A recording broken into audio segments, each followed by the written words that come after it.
The door to the cellar was never to be touched. At least that was what my dad had always said. He told us this was because we lived near to a river. The foundations of the house sometimes flooded, and this seeped into the cellar, making it dangerous down there. When it was at its worst, he told us the spaces beneath the house would fill up with several feet of water, and that for my sister and me, a trip down there would be fatal. I used to shudder at the thought of the water and the dark down there, mixing together into a black liquid, fingering its way beneath the floorboards. A silent intruder, wetting the very foundations of our lovely home, ready to bring it down at any moment. I used to have nightmares about the water rising up through the floor, drowning me in my sleep. Looking back, it wasn't so strange that I focused on disturbed thoughts like that around that time. Our mother had died of cancer a few years earlier, and ever since then, I had always expected the worst outcome in every situation.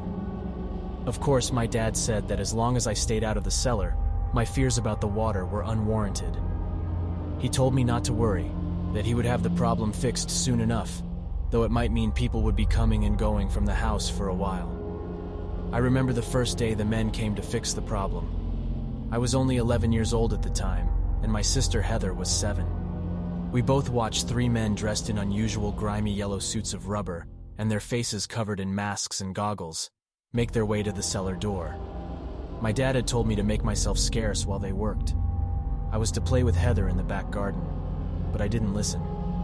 I stood behind the door of the kitchen at the end of our hall and watched the 3 men in rubber yellow suits open the cellar door. Heather peeked out from behind me, her red locks of hair hiding the rest of her face. She seemed more frightened of being caught by our dad than anything else, for not doing as he asked. But that wasn't what frightened me. The thought of the black water down there was enough to do that on its own. I just wanted it gone so I could stop being consumed with worry. The men closed the door behind them. We watched as my dad stood there at the cellar door. He was looking at his watch. He seemed agitated. But what got under my skin was the smell that made its way to us at the end of the hallway. The cellar door had been open only for a few moments, but it was enough for a disgusting, putrid stench to escape and make its way to our noses. I cupped my hand over my mouth and nose in disgust, but Heather let out a loud, "Yuck!" Dad spun around in our direction. I remember he looked paler than usual, but he didn't seem angry. He walked to the end of the hallway and told us, in a gentle voice, "Right, my little spies, go and play while this gets taken care of."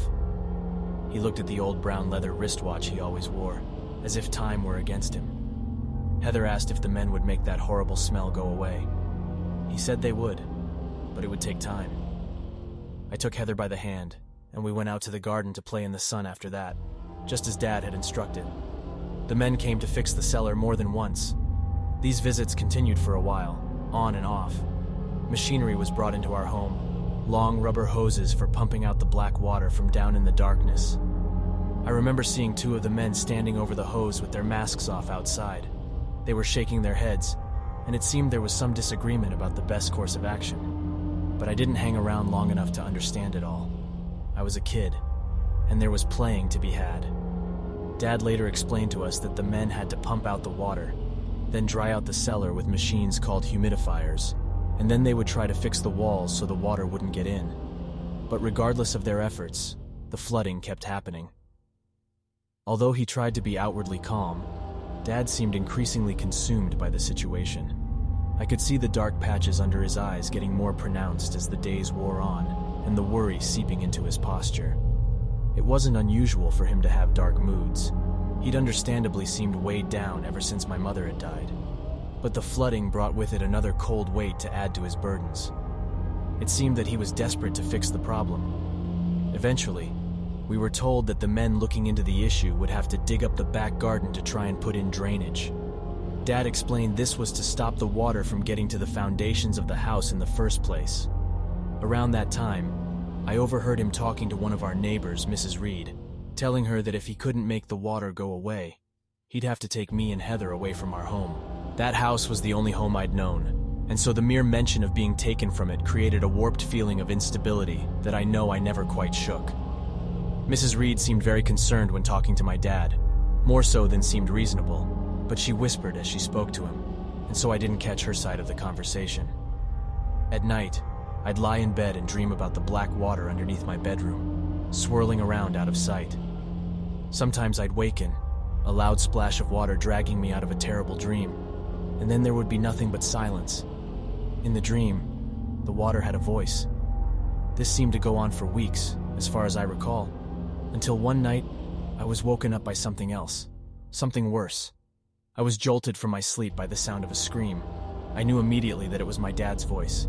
At first, I wasn't sure if the scream had been part of a nightmare, like the water seeping past the threshold to my waking mind. But this thought was answered quickly. The scream came again a few moments later, more panicked and agonized than before. After that, it stopped. Dad's bedroom was next to ours, but it didn't sound like the scream had come from there. It sounded like it had come from somewhere constrained, somewhere muffled and deep. Heather woke up and came rushing into my room. I'll never forget her asking, "What's happened to Daddy?" I got out of bed, took her hand, and we put on all the lights in the house we could. First my bedroom light, then the hall. Then we went into my dad's bedroom. It was empty. The bed covers were pulled back. Staring at the vacant bed with disturbed blankets, I felt a gnawing in my chest. At 11 years of age, I knew to call the police when there was an emergency. But I didn't right away. I think it was because I hoped to find him somewhere else in the house. That Dad had put his back out and was lying on the couch. That had happened once before. We put the rest of the lights on around the house, one by one. I felt like the lights would banish the fear growing inside of me, but they just made the house feel emptier than it should have. What made things worse was the smell. It was bad, especially in the hall. I remembered that smell. I knew that the only way the stench could have been there was if someone had opened the cellar door, even if just for the briefest of seconds. I moved along the hall to that door, Heather's hand in mine, her eyes filled with apprehension, gazing between long strands of red hair, our little bare feet making the slightest sounds against the cold carpet. "Dad!" I shouted at the door, hoping he'd respond, but nothing came back to me, not even another scream. Anything would have been more comforting than silence. I stared at the door, fear swelling inside of me. I knew what had to be done. Heather tugged at my hand and begged me not to go down there. She was right, of course, but I was at that age where I constantly felt the need to prove myself. It would have been easier to have turned away and sought help, but that was not what happened. I leaned down and cupped my sister's face in my hands gently, moving her strands of red hair softly, resting them behind her ears. I looked her in the eyes and said, "Daddy will be okay." An empty promise, but it was all I had. Then I instructed her that she needed to go next door to Mrs. Reed's house and tell her about what had happened, that they should phone for the police and an ambulance, that Dad was missing, and that he'd hurt himself down in the cellar. "What are you going to do?" she asked, her face cast in incandescent light and fear. I fed her a lie about waiting in the hall in case Dad came back up the cellar stairs, but I watched her reaction as I spoke those words. She didn't believe me, and yet she still did as I asked. Heather opened the front door and headed outside into the night. A rush of cool air came inside before she closed the door, but it wasn't enough to rid the hall of the putrid smell from the cellar. I knew Heather would be fine. Mrs. Reed's house wasn't far, just a short few steps out of the garden and through our neighbor's gate. She'd be looked after, and soon the police and ambulance would be there. In the intervening minutes, it was my duty to make sure my father was safe. I took being the oldest child seriously. Ever since Mom had died, Dad had drummed into me that if anything should ever happen to him, that I would have to be strong and take care of things. The thought of losing him shot a cold, damp feeling up my spine. When I was certain Heather was gone, I turned and thumped my hand on the cellar door, shouting, "Dad, are you down there?" I dreaded hearing silence again, but that is not what happened. In return, I did finally hear something. It was the sound of water trickling down there somewhere, shuffling around between the walls and open doorways of the cellar. It echoed slightly like a far-off dream, making me shudder. I imagined my dad clinging for dear life down in there as the water rose up and up and up until it was only an inch from his mouth. That thought pushed me forward. I had to save him. I put my hand on the door handle.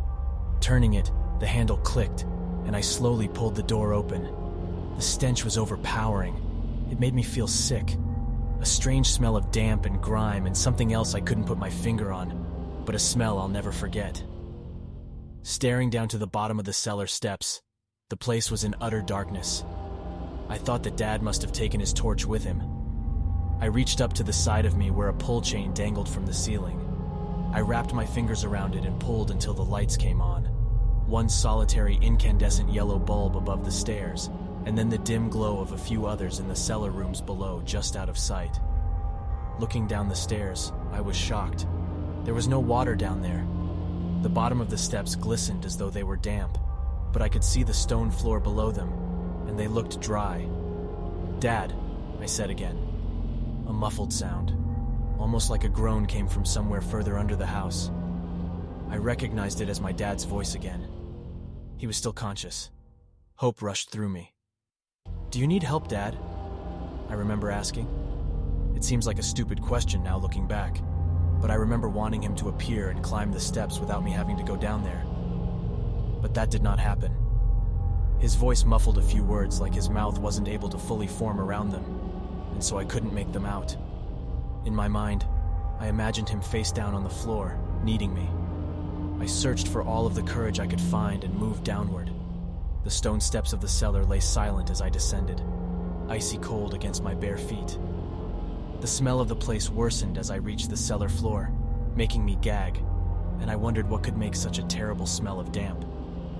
Somewhere in the back of my mind, I remember thinking, that's what the dead smell like.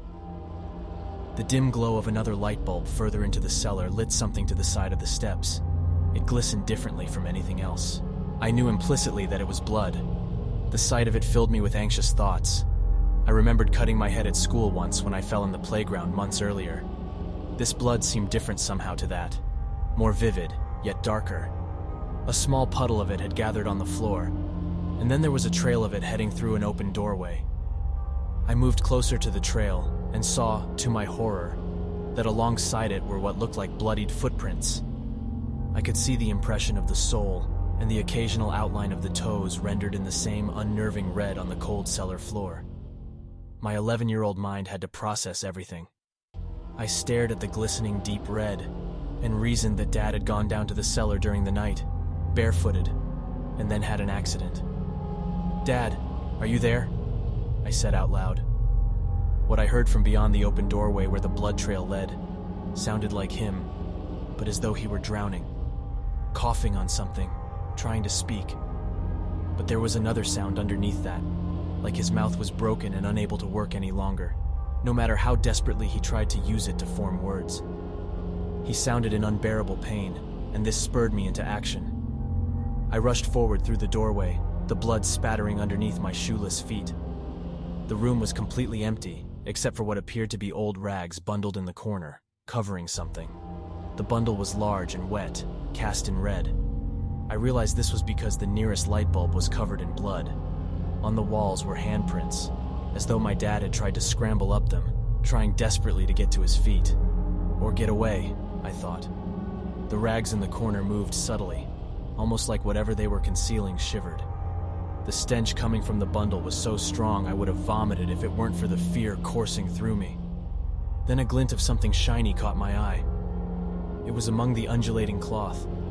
I only saw it for a second, but I knew what it was immediately. It was the dial of my dad's wristwatch. I remember trying to say "Dad," but my voice trembled so much I couldn't get the words out. I couldn't help but fear the worst, that what was moving beneath those rags was all that was left of my father. My mind couldn't quite grasp what I was looking at, and yet I still approached, wanting to help my dad in any way I could. As I neared the bundle slowly, I saw a set of fingers poking out from the mass of rags. They looked yellowed, but they moved, writhing and grabbing hold of the cloth around them like they were in agonizing pain. Inside of the mass of material somewhere, I heard Dad try to speak again, but the words remained a broken mess. Tears welled up in my eyes. I couldn't understand what had happened to him. All I could think about was the pain my dad was in. I knew I couldn't wait for an ambulance. I stepped forward and reached out my hand to touch what remained of his. But when I was within inches of touching him, the fingers lurched out from the rags and grabbed hold of my hand. They latched on like fishing hooks, digging their greasy nails into the skin. I let out a cry, first of pain and then of disbelief. The hand wasn't attached to a wrist or arm. but something that resembled bone covered in black mold. I saw the bend in the middle, like an elbow, but it moved both ways like a dislocated joint. The rags quivered and slid across the floor towards me as the hand kept me in place. They reached my feet and wrapped themselves around my ankles. Then I saw a mouth with blackened teeth protrude from the bundle, and something resembling a glistening tongue licked over them, gasping out a sickening, warm, and wet breath. I stared in utter horror at the mouth as it spoke words I couldn't understand, the voice of my father still there, but senseless. Then a thought spread across my 11-year-old brain like an electrical storm. That thing is going to eat me. It slid forward. A sea of hands then grabbed me, but not from the thing on the floor, but instead from behind me. I heard familiar voices, the voices of neighbors, shouting in terror as they tore with their bare hands at the rags, bone, and flesh attached to me. I heard another set of footsteps running. Someone then stabbed the thing with a large kitchen knife. I heard the scream again, the same scream that had woken me. My dad's scream, my dad in agony, emanating from the blackened mouth at the center of the rags. The sound of cracking and wet cartilage and ligament tearing came as the grown-ups snapped one of the thing's bones, and with an almighty tug, my neighbors finally wrenched me away from the bundle of rags as it screamed at us with hate. A rush of footsteps sped me off. Warm, safe arms carried me up the steps, the strong arms of Mrs. Reed, our neighbor. She held me like I was her own child, carrying me at speed out of the dim, red-tinged room and into the hallway above. I turned my head and nestled into her shoulders, then saw the other neighbors, 4 of them, slamming the cellar door shut and then barricading it with pieces of furniture. They backed away from it as if expecting the thing in the cellar to burst through at any moment. Heather was next door being looked after by Mr. Reed, but I was kept close due to my ordeal, pretending to sleep in those safe arms. For 2 hours, I sat in our house, in the kitchen, listening to the grown-ups talk, their faces filled with expressions of worry and fear. "Secret," they said. "No one should know," came another. "Hide the entire thing," another said. My panicked, traumatized mind couldn't put any of it together. All the while, the thing that was all that was left of my dad, screamed from down in the darkness. A hungry, agonizing scream I will never forget, mangled with the sound of rushing water in the cellar that, from their worried glances to each other, was plainly audible to everyone present. A plan was set, though I was in too much shock to take it in. They debated what should be done, but seemingly came to their senses eventually. They phoned the police, but by the time the flashing lights came and the officers walked down beneath the floorboards to see what was there, a fresh flood had entered the cellar from the river. When the water was pumped out by the morning, nothing was found. No blood, no thing of rags and bone, no thing at all. My dad was gone. I never shared what happened that night with Heather, what I saw down there in the darkness beneath our home. I didn't want to scare her, to hurt her. She was going through enough as it was. She had lost her mother and now her father. We were orphans. She didn't need to know the rest. The pain of grief would be enough of a struggle. After a police investigation, and due to my dad's body never being found, along with our neighbors trying to persuade me that my memories of the cellar were nothing more than a fevered night terror, the official conclusion was that Dad must have run out on us. But I knew better. I couldn't see any situation where he would have abandoned us. The neighbors, they knew even better than that. They knew exactly what had happened, far more than Heather or I did. It turns out I was kept in the dark for years. The neighbors hid the truth from the world. They let Heather and I get on with our lives without burdening us with it. I'm still not sure whether they did that to protect us or protect themselves. Perhaps a little of both. We moved away after Dad's disappearance to live with our grandmother, and in time, were able to live a happy enough life. Though I never forgot what happened. It was etched into my mind forever, along with the sound of rushing water in my dreams. Sometimes it felt as though the black water called to me. In dreams, I would imagine it swelling up from deep below my bed and rushing over my body, dissolving me away to nothing. It wasn't until recently, 17 years after the event, that some answer, no matter how perplexing, was given for all the horrors swirling in my head since that night. A watch was found by some people doing magnet fishing in the river near our old house. It had an engraving on it with my dad's initials. This discovery was brought to my attention when the police returned the watch to me. I only had to glimpse at it to confirm, without a doubt, that it was his. The same watch I had seen in that mess of bones and rags in the cellar. I was confused by how it could have gotten into the river from the cellar, if indeed my memories were accurate. And the watch, it held another secret, one that urged me to confront the neighbors who had been there the night the water in the cellar had taken my dad away. Through all those years, I had thought the neighbors wanted to hide what happened, because it was just too strange to be believed. But another possibility had been making itself known in my mind months after the discovery of the watch, that they wanted to hide what happened because of something much darker, something they feared. I called them to meet together, but none of them came, except for the now gray-haired Mrs. Reed. She reluctantly agreed, gathering around my dining table in my current home. I laid my dad's watch in front of her, asking her to tell me the truth. I demanded it. I deserved it. Just what had happened to him? What had turned him into that collection of rags and bones? Why was he never found? I wish I had never asked those questions. Some answers can never be forgotten. I'll tell you what Mrs. Reed told me. She said that Dad's life had been one mired in tragedy. Our own mother had died of cancer when Heather was very young. This I knew. I still remembered the overwhelming grief of her loss. But what I didn't know was that Dad had been married to someone else before then. They had even lived in that same house before he met my mother. Dad's previous wife had given birth to a young girl. Her name was Orla. Orla was born with severe learning difficulties, and Dad always seemed to struggle with this reality. He grew distant from her. It turns out that one day, when still only a young teenager at the time, Orla managed to climb out of the garden, through some woods, and then down to the river. Dad was supposed to be keeping an eye on her. Several witnesses saw her down there. Dog walkers, people out for a stroll. They didn't know that, despite being 15 years of age, that she had the mental capacity of a 3-year-old. And so they never approached her as she sat on a large rock by the riverbank, dangling her feet in the water, smiling happily as the river splashed around her ankles. The worst kind of tragedy then followed. She vanished. Orla's body was never found, despite an extensive search of the river. It was assumed that she had drowned, and then her body had been washed miles away, perhaps even out to sea. Mrs. Reed said that Dad mourned terribly, and then he began to act strangely. He started telling neighbors that Orla was calling to him from the river. He would spend hours down there sitting on the same rock where she had been last seen, even though his wife begged him not to. Though she grieved just as bitterly, she wanted them to get on with their lives. This was something Dad refused to do. The neighbors would see him down there at the edge of the water. He would talk to his reflection as though he were talking to Orla herself. Eventually, he had a full breakdown and had to be committed. His wife could no longer cope and left him. Mrs. Reed stayed close friends with him during that time. She said it took a couple of years for Dad to recover, and then something transformed his life. He met our mother at a support group for grieving parents.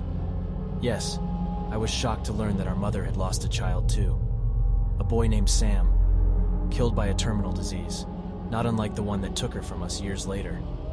Dad and Mom bonded, and they helped each other through their pain, eventually having more children, me and then Heather 4 years later. For a time, they were happy. Maybe they would have told us eventually what had happened in their past when we were old enough. That once, a long time ago, we had a sister named Orla and a brother named Sam. Before our mother died of cancer, Dad promised her in front of Mrs. Reed that he would never go back down to the river once she was gone. She was worried he would have another episode and not be able to look after us. He gave that promise, and to my knowledge, he never stepped foot near that river again. Unfortunately, Mrs. Reed revealed that in the months before his disappearance, Dad's mental health issues seemed to be coming back. He talked to her about what was going on with our house. He was fixated on a singular fear, manifested in dreams that haunted him. A fear that if he wouldn't go back to the river to see his daughter, then the river would seek him out. Dad then started to complain about a stench of damp coming from the cellar, but none of the neighbors smelled it when visiting, and they didn't have any issues with flooding in their own cellars. No one else even saw the water, and when I thought about it, I had never seen it either. Despite this, Dad called out contractors time and time again to fix the constant flooding down there. They took his money, even setting up elaborate pumping equipment to keep him happy. But they never found a single drop of water down there. The cellar was bone dry. In fact, the only time it did indeed flood was the night I was attacked by the ragged thing beneath the floorboards. The night any trace of my dad disappeared. Mrs. Reed ended the conversation by saying the strangest of things. No matter how much I pressed her on it, she wouldn't explain it any further. Paraphrasing, she said, "Your father was a good man, but the water in that river is tainted. It flows strangely. It always has. A river is only ever as clean as its source, and locals have said for years that it comes from a bad place. I stay clear of it myself. Some of the other neighbors do too. You might think it's superstition, but I'll tell you, that water changed your father that night in the cellar. But make no mistake, it wasn't the first time it corrupted him into being or even doing something truly evil. I can't bear the thought of what that might mean."